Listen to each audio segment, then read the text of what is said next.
How might Raditz fare in the eyes of his new peers? Let's go ahead and tackle that.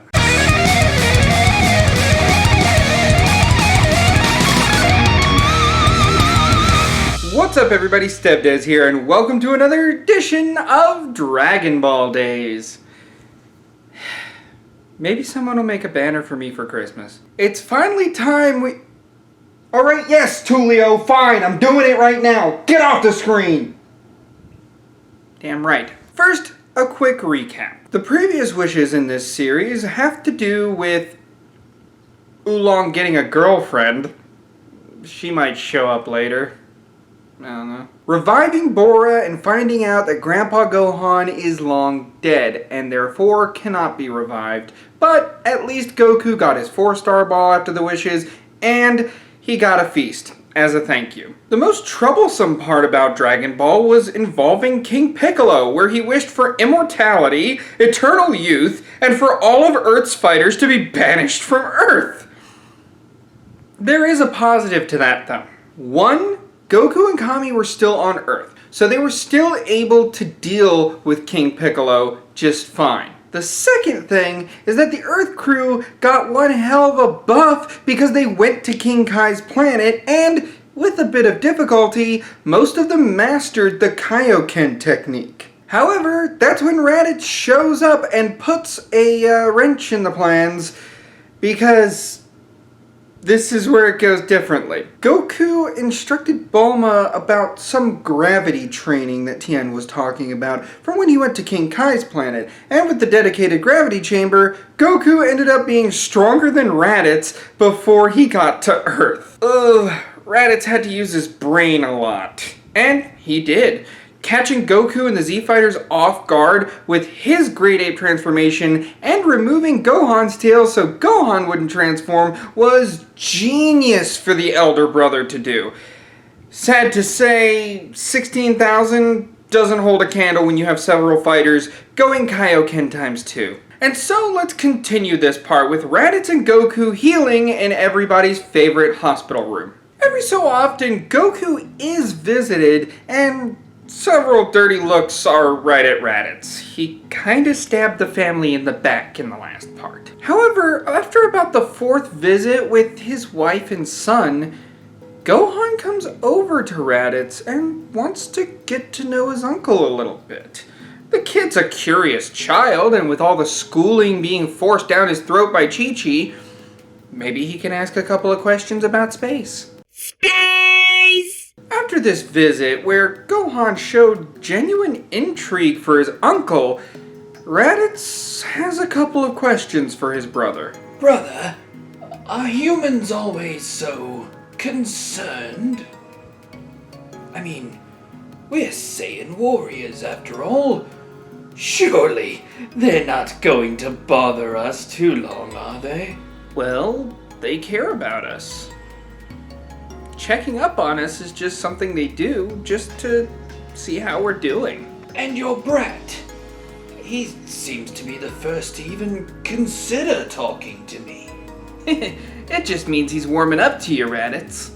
Gohan's a good boy. Warming up.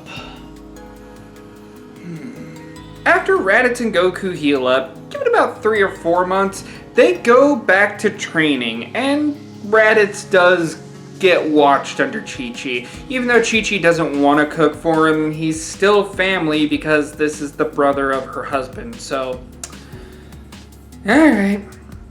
Plus Gohan's liking his stories about space travel and all the different planets he's been to.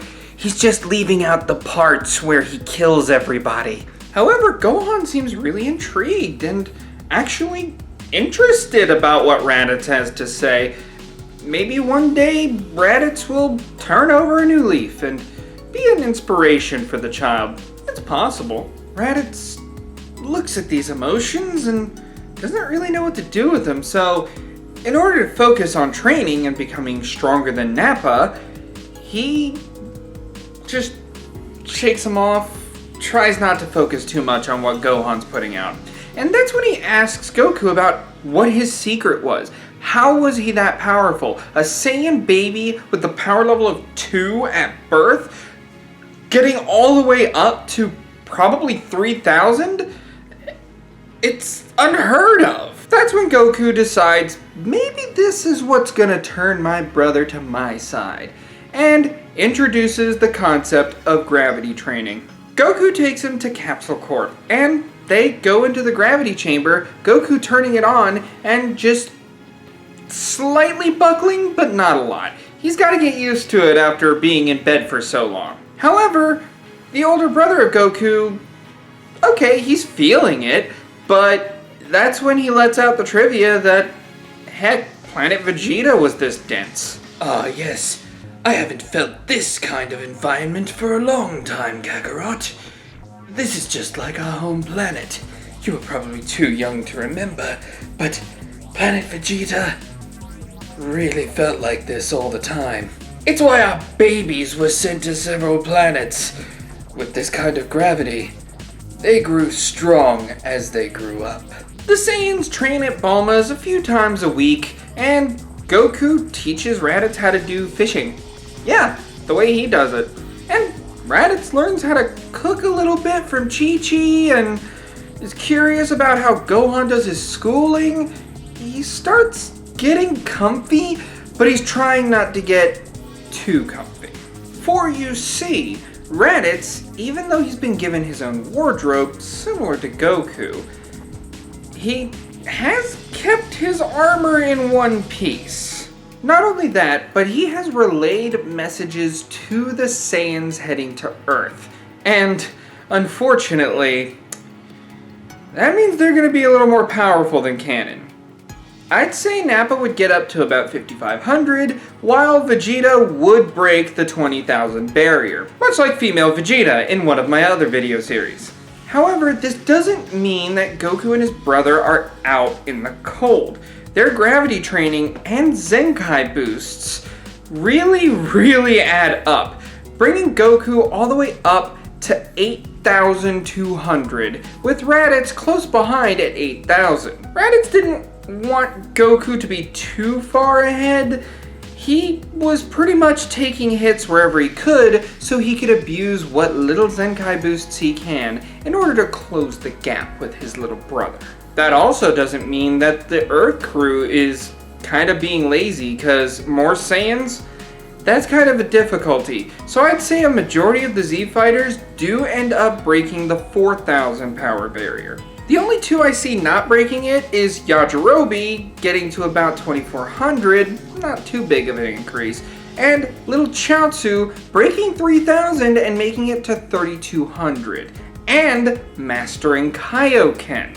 Because remember, he knew the technique, but he couldn't hold it for very long. Now he can. One morning, Raditz's scouter goes off. Vegeta is trying to contact him. Brother! Brother, get over here! What is it? Are they here? I just intercepted a transmission. They'll be here in mere minutes. We better gather the rest of your friends, Kakarot. With that, Goku and Raditz go to Kami's lookout in order to recruit the Z fighters, and everybody's there training. One thing about their training is they're not royally handed their own butts on a platter when it comes down to fighting the Saiyans in that weird dimension thing. Seriously, what was that? Instead, they hold their own, which makes their training all the more better. Naturally, the fight with the Saiyans starts in the city, but they quickly move it off to the classic place where the Z fighters fight Vegeta and Nappa. I say Vegeta and Nappa because the Cybermen are pretty much a slaughter. And who's the one to take out all of the Cybermen just by himself?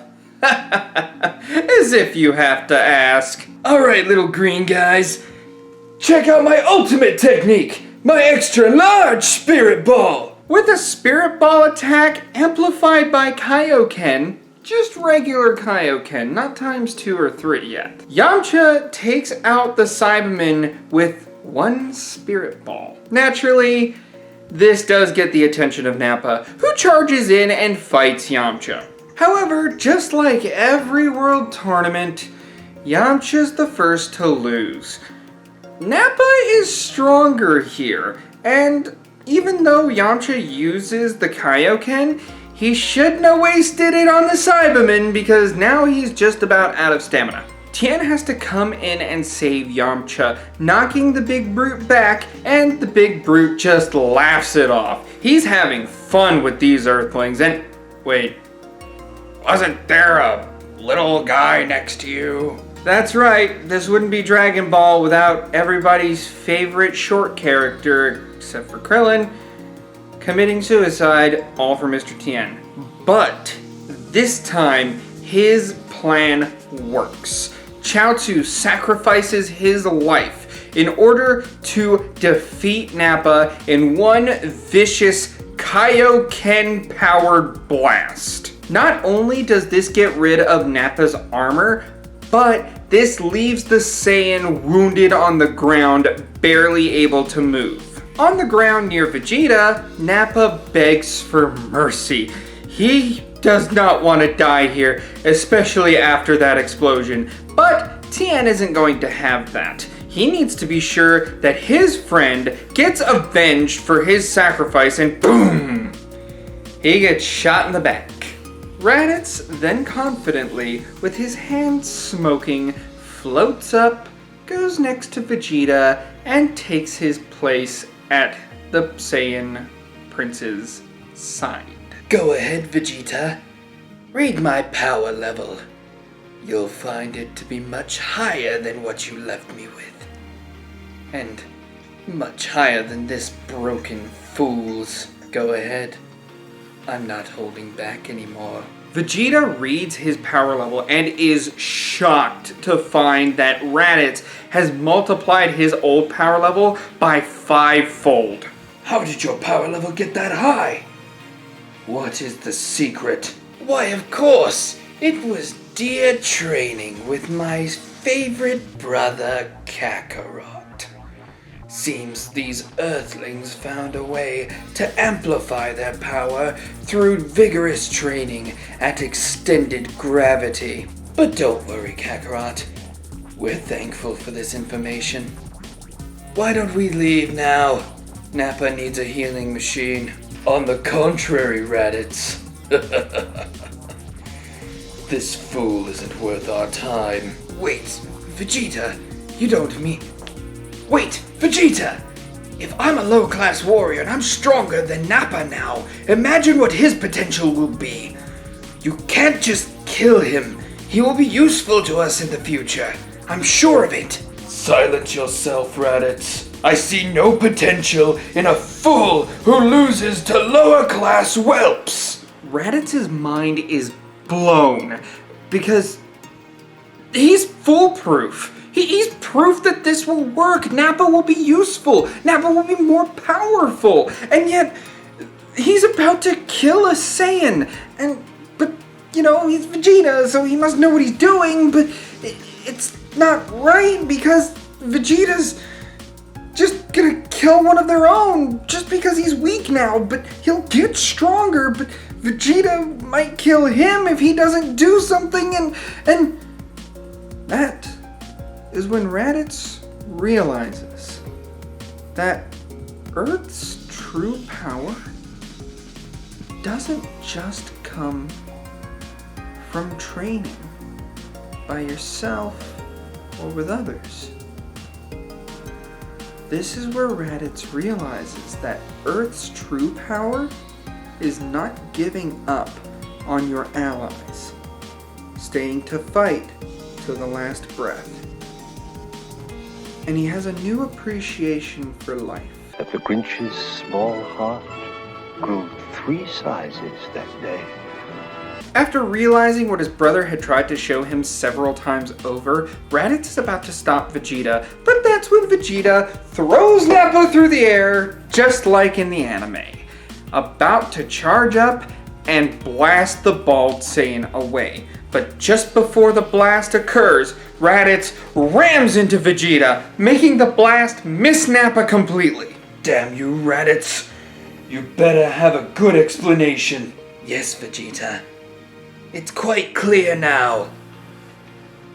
You're a pathetic prince for not considering the value of Saiyan life. You've betrayed your race. Sunday! Raditz fires at Vegeta and launches him several miles away. And Goku just tells Krillin to go get senzu beans to Tien and Yamcha now. Powering up, the low-class brothers Kakarot and Raditz take on the Prince of all Saiyans. It's a pretty easy fight, but that's when the first beam struggle happens. With 16,000 to 20,000, it's clear who the winner's gonna be. However, Tien comes in with the assist, launching a Dodon Ray right here at the back of Vegeta's head, and it does hurt him, but that's just the distraction that they need in order to blast Vegeta up above the clouds. And then things go off just like the Saiyan Saga in the anime, where Vegeta uses the Powerball technique and a couple of Z Warriors are routed, specifically Yamcha and Tien. While they're not killed per se, a slap from a great ape is something they're gonna need time to shake off. They just can't get Vegeta's tail, and everybody's trying their best, going up to ×3 Kaioken every now and then, just to avoid extra hits on them. They need some sort of distraction, but suddenly, the earth starts shaking. Something is stomping its way over, and it's getting louder, and it's roaring, and it sounds like another Ozaru. It's Nappa. And he clearly remembers what Vegeta was about to do to him. Kill him without a second thought. He's been part of the prince's life most of his life. In fact, if it wasn't for him, the prince wouldn't be as strong as he is. And yet, his pride gets hurt when his life is saved by the low-class Raditz. He is a mid-class warrior. And mid-class warriors are not without honor.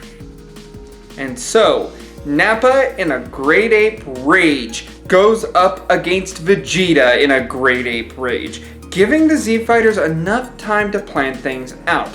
Eventually, Nappa is pinned to the ground by Great Ape Vegeta, and that is where Krillin activates Kaioken ×2, so he's fast enough with a Destructo Disc to cut off Vegeta's tail. Nappa is still in the Great Ape form, and he knows what the weakness is, his tail. But Vegeta also knows this, and tries his best to go for the tail. Before Vegeta can get the tail, because he does eventually cut it off, he is gravely wounded by the angry Saiyan. However, after the tail is cut off, Nappa's pretty much out of commission.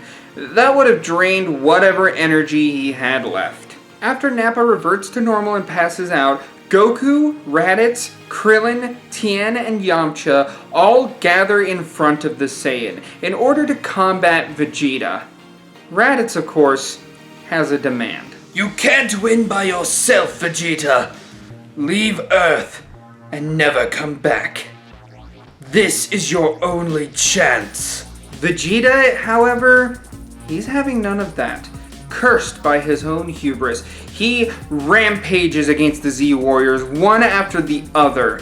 Tien and Yamcha both lose their lives in Vegeta's last hurrah. Charging after the Saiyans, he's able to mortally wound Goku and Raditz, meaning they're gonna have to spend some more time in the hospital. After both of them are down, they give Krillin whatever energy they have, and Krillin pumps up. This is the last chance that he has, as Vegeta rains a Gallic gun down on the trio. Krillin responds with a Kaioken ×5 Kamehameha, pushing his body to its very limits. All the while, King Kai's yelling at him about it. After the blast gets past Vegeta, that's it. Vegeta's vaporized by a blast of that manner. Over 160,000 due to how multipliers work when involving ki blasts, especially the Kamehameha. Krillin falls over out of Kaioken and lays next to Raditz and Goku, thankful that it's all over. Bulma arrives shortly on the scene in order to collect the bodies and get everybody some medical help. This concludes the Saiyan Saga, and this part concludes with a poll right up there. I want to shoot for 100 votes on this poll. This is kind of a big question, so I want everybody possible to weigh in. Who goes with Goku to Namek? Raditz or Nappa? Suffice it to say, Nappa owes Raditz his life, and if he can learn anything from the low-class warrior, he will. After Vegeta was going to throw his life away, he's got more than enough of a goal to meet. Then there's Raditz, who, while he shot Tien in the back and fed the Saiyans information, in the end, he double-crossed Vegeta and was able to help the Z Fighters get a win. This is a big question, considering the events ahead. And don't worry, the Namek Saga will happen. I have that thought in my head. Things aren't over. So really think before you vote. For more what-ifs in the realm of video gaming and Dragon Ball alike, such as if Bardock went to retrieve little Kakarot from Earth in a timeline where Cooler is the Emperor of Universe 7, go ahead and hit that subscribe button. Like the video if you enjoyed it, and as always, I'll see you in the next one. Ciao!